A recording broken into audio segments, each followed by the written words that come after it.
Because actually எங்கள் அம்மாவும் எல்லாரும் விஜய் இன்னைக்கு பிக் எடுக்க வந்தாங்க. அங்கேருந்து வரும்போது என்ன சொல்லிட்டு வந்தாங்க? என்ன சொல்லிட்டு வந்தாங்க? இங்க வந்து பிக் எடுக்க போறாங்க. சரி ஓகே, பிக் எடுத்துக்கங்க வாங்க. அதானே. Thank you thank you thank you thank you. ரொம்ப சந்தோஷம் ரொம்ப சந்தோஷம். தேங்க்யூ. நீங்க பேசுறது எல்லாம் வச்சுதான் என்னோட லைஃப்ல நான் வந்து ரன் பண்ணிட்டு இருக்கேன். Thank you. ஒவ்வொரு நாள் அவ்வளோ டஃப் நான் வந்து Thank you. ஃபேஸ் பண்றேன்னா நீங்க பேசுற அந்த ஒவ்வொரு இதுவும் நான் ஃபாலோ பண்ணிட்டு இருக்கேன். Thank you thank you. உங்களை பார்த்து ஐ வெரி ஹாப்பி.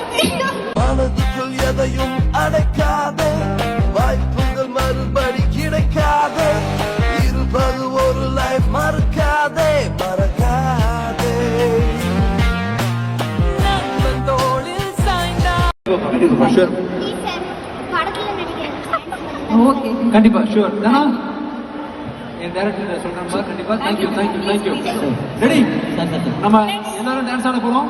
நிகழ்ச்சி முடிய போது மிர்வின் இங்க இருக்காரு. மிர்வின் வேற இங்க தான். அடையாளம் சொல்லணும்னா நம்ம விருப்பப்பட்டோம்னா அதை நம்ம பண்ண மாட்டோம். அப்படி